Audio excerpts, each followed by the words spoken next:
Hello and welcome to Murder Analysed. I'm Christina Moore. Now today's case is the case of Danielle Jones.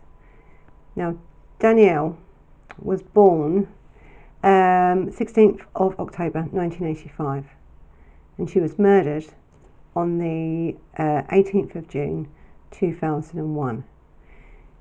Now the reason I'm doing this case now, there's a few reasons. Because this girl's body, again another murder of a child, now 15 at the age of her death, her body's never been found. Even though the perpetrator was caught within the first couple of weeks, her body has still never been found. And the perpetrator was her uncle, who had this fascination, fixation on Danielle Jones, and it resulted in her murder. Now, her uncle was Stuart Campbell. I think he was 41 at the time of the murder. And I think this case, we know sort of what happened to Danielle, because this man kept diaries. He was so fixated on Danielle, and he had, and you have a lot of paedophiles and a lot of perpetrators of child predators that have age-specific groups they like. Now Stuart Campbell, his age he liked was between 13 and 15-year-old. These kids, of when they're changing from kids into young ladies, young adulthood, mostly virgins. But this man is a sick individual, and you'll see this, how he is, as we go through this case. So as I say, we can assume how Danielle Jones was murdered by this man, and she definitely was, because this whole case relied then, because you couldn't find a body, on evidence such as mobile phone evidence. Again, the mobile phone evidence comes up because these people are so stupid that they think that they can text from a dead person's phone and it won't then come back to them. Then it also relies on evidence, the forensic evidence that was found in his property, in his loft, in this holdall bag. And again, we talk about why these predators like to keep keepsakes. And I think what was found, not of Danielle's property, but of something that he would have used on Danielle, was a pair of white stockings which showed her blood on it and also showed his DNA on it.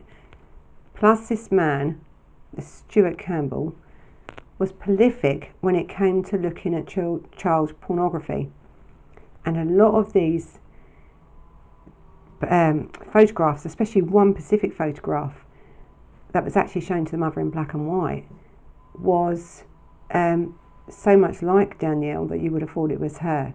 But this man's fixation, as we go through this case, I'll show you why, but this case I think also, as we always talk about, this manipulation of these predators and their influences and the grooming.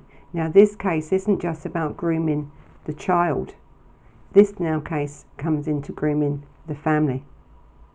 Now Danielle Jones was last seen, I think, on the 18th of June 2001. So she was age 15 at the time. She had left her home in the morning, said goodbye to her mum, and she had two younger brothers. She was the eldest of three children. And I think her dad had already gone to work, and the mum said goodbye and off she went to catch the bus for school.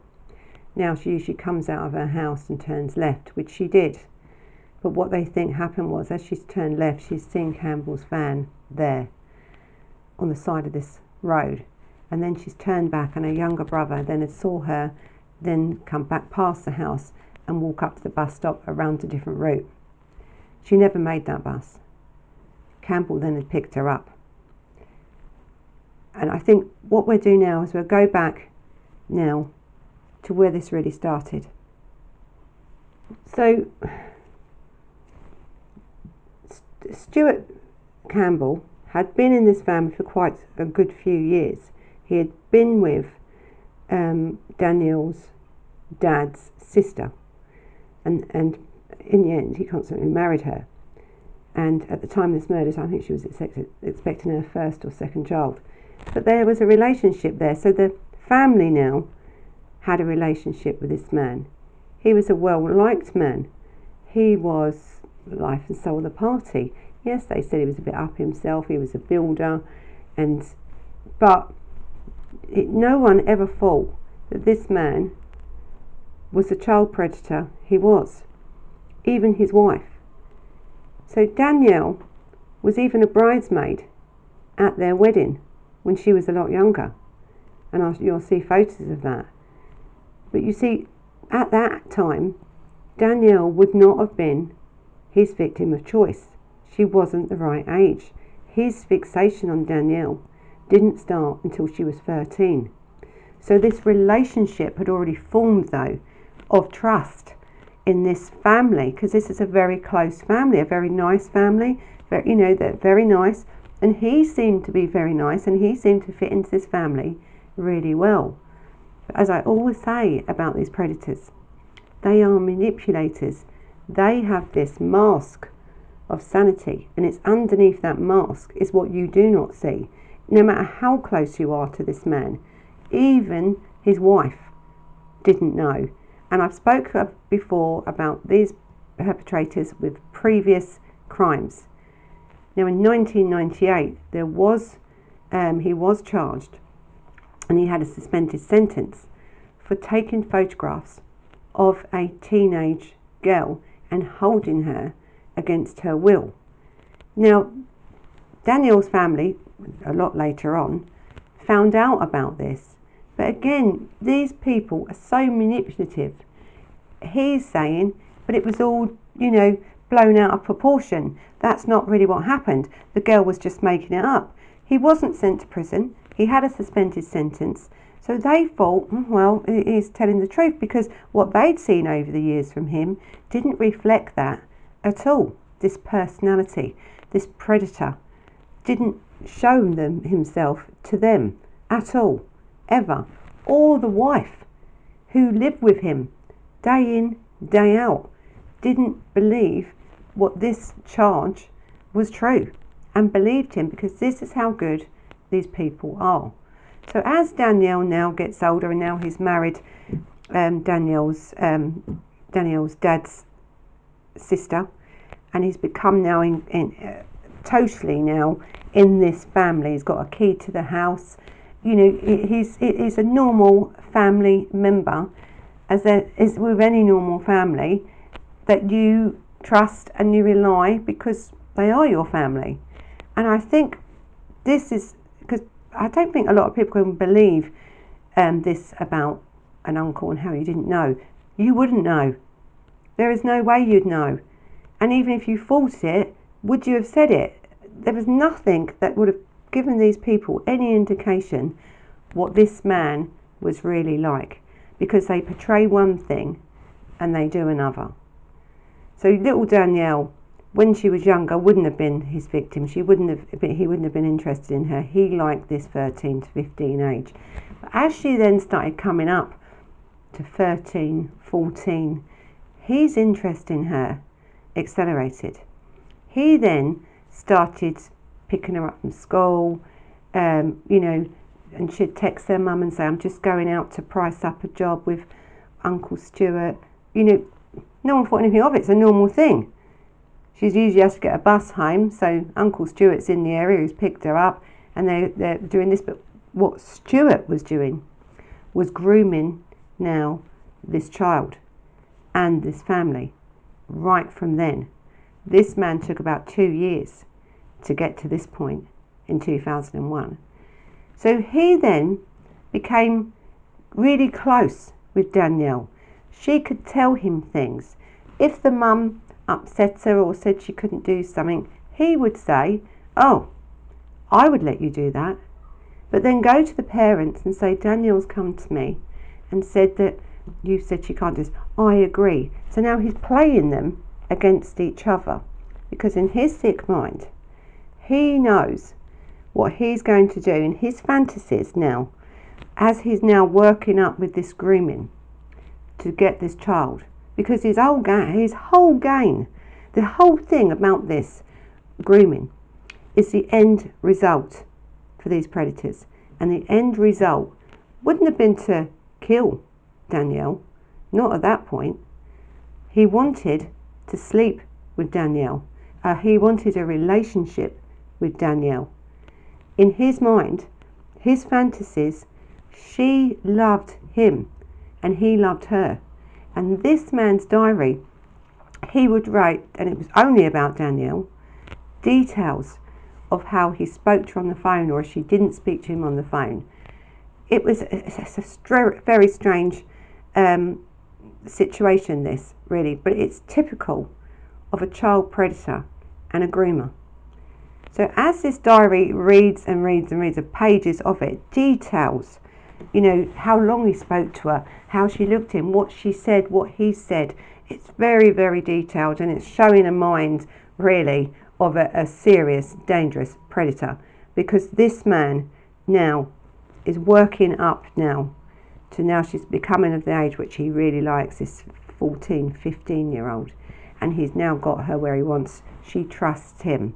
We don't know, I think, what else was going on, but I don't think he ever touched Danielle, because what happened was with Danielle, as she became a little bit older, I think she became to realise what this relationship wasn't normal. You know, kids are not stupid. 14, 15-year-olds are not stupid. Now, if this had been a stranger or someone she'd just met or one of her mates' dads or whatever, I think she may have been more comfortable with coming forward and telling her parents about her feelings of how she felt a little bit anxious. But she was telling her friends. And then she went away for about a week. She went, I think, 6 months, I think, before she died. She went away for a week with her family. And of course she had no contact with him, with Stuart Campbell, in that time. But he had a key to that property. And he, when she was away, left her little notes, tiny little notes, in her bedroom, in her drawers, you know, so he'd been through her drawers, in her little wardrobe things, little notes, I love you, I miss you, can't, you know. And when Danielle got back from holiday, she found these notes, and it really worried her. Now again, she didn't go to her family, because how can you? How could she? You've got this 15-year-old, 14-year-old, thinking she knows this is not right. She knows something about this behaviour isn't right. But this man is your uncle, part of your family, a liked part of your family. So if she's wrong and she does this, tells her mum and dad, and I think her mum and dad would have believed her, to tell the truth. I think they would have believed their own children over anybody else. But I think what she's done was she's told her friends, and they've now advised her, you need to back off from this. They knew it wasn't right. But I can understand why Danielle didn't tell her parents. Why she didn't. Because would she be believed? And you're talking about a young kid's faults on, they know something's wrong, but how do they change it? He hasn't done anything to her, but the situation is now getting for Danielle a little bit overwhelming, I think. So she did rely on her friends. And then she came back, and about a week before she died, she had gone shopping with her friend, and by this time now she was really backing off from answering his texts, and it was constantly texting. He was constantly texting her, day in, day out. It was like a relationship. Well, now Danielle was holding back. She now wasn't responding to these phone calls because she knew something was wrong. She wasn't responding at all to him. She would actually avoid him quite a lot, as much as she possibly could, without, I think, letting her parents know that something was wrong. I think she thought if she just backed off from him, he would get the message and leave her alone. That didn't happen. So she's gone shopping with her friends, and she's brought a lip gloss. And it was a lovely little lip gloss. She liked it, and her friends were with her, so they knew she had brought this lip gloss. And this lip gloss comes into evidence later on, because she'd only just brought it. So again, you have barcodes on things. You know what date they was brought, where they was brought from, and everything else. And so it's very relevant, that lip gloss. And then she comes back, and from the shopping the next day, then she goes off on a school trip for a week So again now, this man can't get to her. Again now, she has not texted him, she won't answer his texts, she won't answer his phone calls. He can't drive and see her because she's in this way on a school camp. There's no way he could go near her. So then when she comes back after that week, again, he then bombards her with texts and everything else, and again she's ignored it. And this is the morning then where she's now left the house to go to school. And this is why when she come out of her house and turned left to go to the bus stop, she saw his blue transit van sitting there and turned around, walked back past her house and back to take another route to that bus to avoid him. Somewhere along that she was seen a little while later talking to a man in a blue van. The description again was of Stuart Campbell, and I think they could hear shouting and everything. I think Stuart Campbell still has some power here over her. She's only 15. You know, where me or you would, as adults, like, bugger off, and you wouldn't argue with these people. I think what she done is that she got in his car to keep the situation calm, because now she's worried in her mind. I'm rowing with this man in the street, and he's probably saying, don't worry, I'll take you to school, and because she's worried now that people are going to find out about this. And I think this was her whole thing. I think her fear about Stuart Campbell was, yes, she knew something was wrong, but it was also the disappointment of maybe of her mum and dad, because she, how can you explain all this to your parents? So I think she's got in his car really to shut him up, and she believed what he was saying when he said he'd take her to school and they'd sort this out. He didn't mean it. He's their uncle. So she trusted him right up until that last minute of getting in that car. Danielle trusted Stuart Campbell, a family member, a member that had been in her life for many years, had seen this child grow up. She trusted him. And that was the last time that she was ever seen alive. And her body has never been found to this day. So let's now talk about this investigation. So when we talked earlier about the evidence, because don't forget we haven't got a body now, and so we don't really know. We know now, or they assume, I think, that Campbell then returned to his home with Danielle.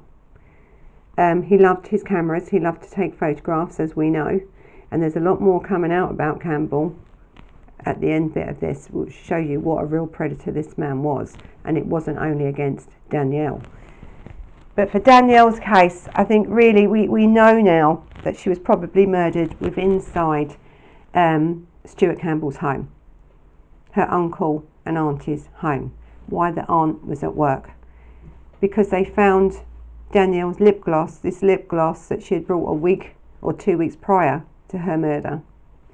A lip gloss that could no way, because she hadn't seen him in this time at all, should not have been in his property, and it was. And the barcode then on that shows that it was when Danielle brought that in that shop them weeks before. So there's no way her lip gloss should have ever been in his property at all. Plus then there was other items found as evidence, handcuffs and underwear and these white stocking tights, which had the blood and DNA of both Campbell and Danielle on them. So the police know that that lip gloss was the only thing left of Danielle's, and the blood and the DNA on them tights. That was it of Danielle. So they know then that he's done it. And I think what they thought was they didn't want to arrest him straight away because they didn't think he'd have murdered her. I think they thought that he was keeping her somewhere. But I think she was probably dead by the afternoon. It wouldn't have been very long, and I think her mother thinks the same thing. And how the mother found out she was missing was Danielle was great at school, a nice kid, well liked, just a great kid. wanted to be a nursery nurse, and her mum said that she would have made a great nursery nurse. She loved animals, never missed school, wouldn't play truant, wouldn't do anything that would upset her mum and dad. And the school rang about 2 p.m. on that day and asked why Danielle wasn't at school.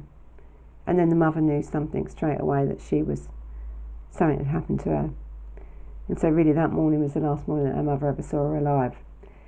Now the thing is with this trial with Stuart Campbell is that when you haven't got a body, you have to have a lot of other evidence. It can't just be circumstantial evidence. There must be a lot of evidence, and the phone records of him, because the police were saying, and so the family was saying, that this girl is now missing. But all of a sudden, Stuart Campbell started to get text messages from Danielle. They read, "Hi Stu, thanks for being so nice. You're the best uncle ever. Tell Mum I'm so sorry. Love you loads, Dan." Now, you talk about a 15-year-old who's never really left home, and she wasn't a 15-year-old that was hanging around the streets and streetwise kids that that could run away or anything like that. This was not Danielle Jones. This wasn't her character. She had a good family. She loved her family. And this text message then, and I think because when now you analyse text messages, or people go missing, we start analysing in text messages how they're wrote, what you say, how you write them. All these messages that Stuart Campbell had received from Danielle were in capitals. Now when you look back at all Danielle's messages, they were never wrote in capitals. It was all in lowercase. So you know something's wrong there. Also, by what he's wrote, you're the best uncle. He's trying to boost himself up, trying to show the police, no, I'm the best uncle. I was great with her. She liked me. It's the parents you didn't like. Say sorry to Mum. Love Dan. You're the best uncle. I mean, the things that must be going through this man's mind to try and get away with murder, it just shows you the mentality of these people, doesn't it? But he did do all these texting, and it was soon found out that the thing is with now mobile phone data, and even in 2001, we've even got better with mobile phone data now, but in 2001 you could still trace what mask the data was sent from, and these phones were in the same position. So unless he was with Danielle, or he had the phone, that's the only explanation there could have been. So either way, it was now known, really, that one, she was dead, or two, he was holding her somewhere, and she was doing these texts. But in the end, I think they knew, after a good few months, they knew that there's no way that this girl was alive, that she is dead. So in the interview, his constant interview was no comment. I think about 50 no comment interview questions he answered that were no comment with. And they usually do that, they don't want to incriminate themselves and stuff. So he was then charged, and he was then remanded with the abduction and murder of Danielle Jones. So in 2002, 14th of October, Campbell went to trial for the abduction and murder, and he spent 11 months then waiting on remand. They didn't want him out. You couldn't allow this man to be out because he's clearly a predator. And then he went to court, and in all these interviews and these courts, he didn't really say a lot. He didn't really say a lot. He would never say what happened to Danielle. He would never say where he'd buried Danielle or what he'd done with Danielle's body. He just wouldn't say. And again, we talk about these killers that hold back this sort of information because, and I usually look at it for two ways, but with this man, I'm not really sure. I'm not saying this man may not have murdered before, because he's done quite a lot of things before, and we're going to come on to that in a little while. But I think with his reason for not saying where that body is that little bit more control. He likes that control. In his mind, he murdered Danielle because he didn't get what his fantasies, his 2-year fantasy of Danielle, that end result wasn't met. Not the way he wanted it to be. Even though he's murdered her and probably raped her, because that's what he would have done, that wouldn't have been enough for him. He wanted all this, he was so fixated on this girl that he wanted a relationship.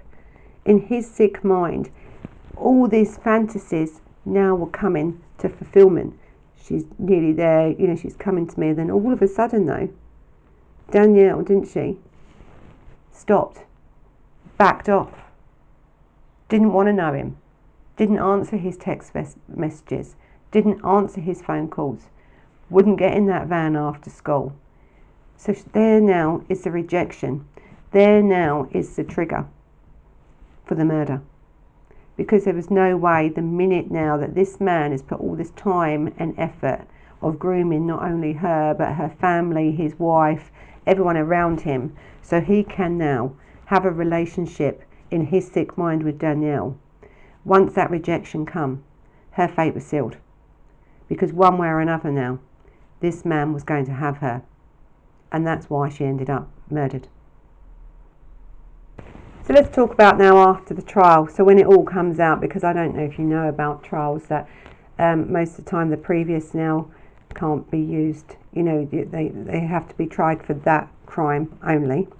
So the previous then isn't brought out till after. And also though, when we're talking about kids of 13, 14, 15-year-olds who have in some way been either abused or probably abused, physically abused by people like Stuart Campbell, they don't come forward. And it wasn't until he was arrested that a lot of these girls come through, because he used to have this thing of how he used to pick up these girls. And there was an American serial killer actually who used the same tactics. Campbell had this Cinderella model agency. So when his wife thought he was at work doing building work, this, that and the other, because he was self-employed, he was actually out in shopping malls, shopping centres, you know, outside schools, handing out his business cards, because he works for a model agency. And aren't you pretty? Aren't you perfect model material? Come with me back to my house and let me take photos of you, headshots of you, you know, your portfolios, so that then you can be a model. Now you're talking about kids. Now 13, 14, 15-year-olds, you know, and a lot of these kids fell for that. So he had a past. He was a child predator. He used different tactics, as other serial killers have used, to encourage or entice children, his age children, this age specific of 13 to 15, into his property, where then he would hold them for a long time until his wife got in, or, you know, she didn't know anything about it, abuse these children, take photos of these children, also then look on the internet at other children, and this man is a vile man. Campbell was granted leave to appeal, and this was against a conviction because on the grounds that of the evidence of his obsession with Danielle Jones and with his interest in schoolgirls, because that's what his interest was, should have been excluded from the trial, and on the further grounds of the jury. So, and the next door neighbour of a police officer was on the jury, and he said that wasn't right. Anyway, this appeal again was dismissed, and in 2005 by the Court of Appeal they dismissed it as bloody nonsense. So what we've got now, we've got this killer, child killer, a family member who's groomed the family, groomed the child. He's also then used tactics to entice other children, and they are children, 13, 14, 15, and under the law, even if they was under 6, they're children, into your property to take pornographic photos of these children and abuse them. And then you've got a man that's coming to court saying, no, this shouldn't be used against me. You think, oh my God, this man is absolutely evil, believe it. So then you've had him not say much in court. He wouldn't then say where this the body was buried, or where he'd dumped this body, or what he'd done with this body, or even what he'd done with Danielle. Even though he has known her family for most of his life.